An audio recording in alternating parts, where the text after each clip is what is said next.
Le roi juste et la gloire de son règne.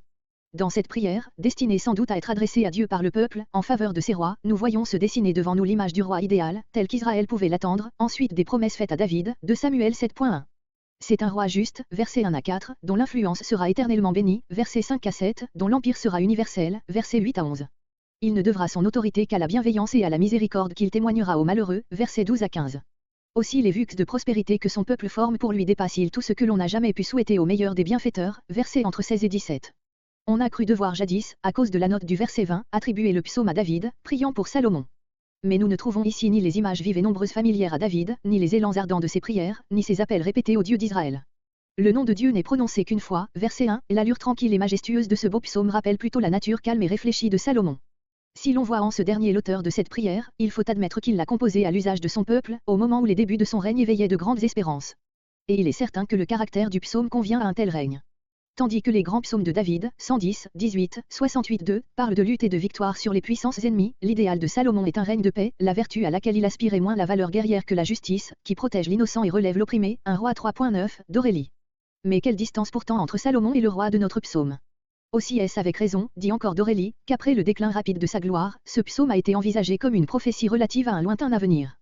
Fruit de la promesse, il a contribué à son tour à former en Israël l'attente messianique. Nous attendons encore son plein accomplissement. Si le roi lui-même, juste et sauveur, est déjà là, nous demandons encore chaque jour que son règne vienne. Verset 1. Verset 1 à 4. Le roi juste. Donne tes jugements. La fonction primitive et principale d'un roi est de rendre la justice, il doit être dans ses jugements l'interprète de Dieu même, un roi 3.28, Ésaïe 11.3, Psaume 45.7, Romains 13.4-5. Ô fils du roi. Les monarques de l'Antiquité aimaient à se dire roi par droit de naissance et à rappeler qu'ils l'étaient, pour ainsi dire, avant que de naître. Verset 2. Tes affligés. Le possessif tes doit être remarqué. Dieu envisage ceux qui souffrent injustement comme étant particulièrement siens, Psaume 69.27. Verset 3. Le fruit de la paix. L'hébreu shalom exprime, en même temps que l'idée de paix, celle d'une prospérité que rien ne vient troubler. De belles cultures couvrant les pentes des montagnes sont le signe d'une administration juste et sage. Verset 4.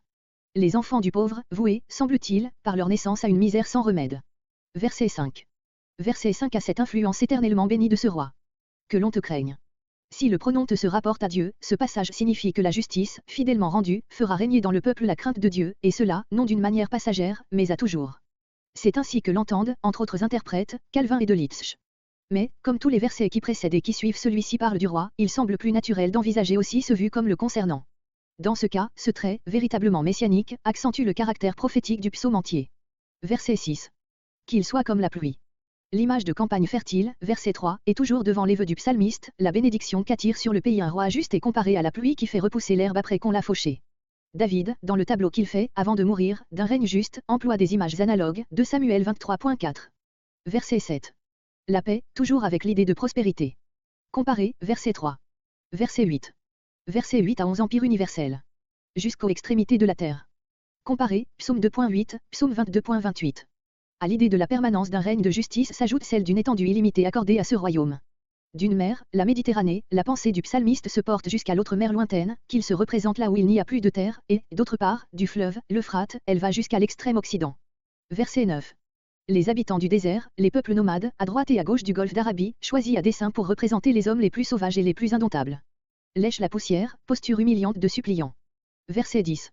Tarsi, au sud-ouest de l'Espagne, le point le plus éloigné du monde connu des Hébreux, voir Jonas 1.3. Les îles, les pays découpés qui forment le bassin de la Méditerranée.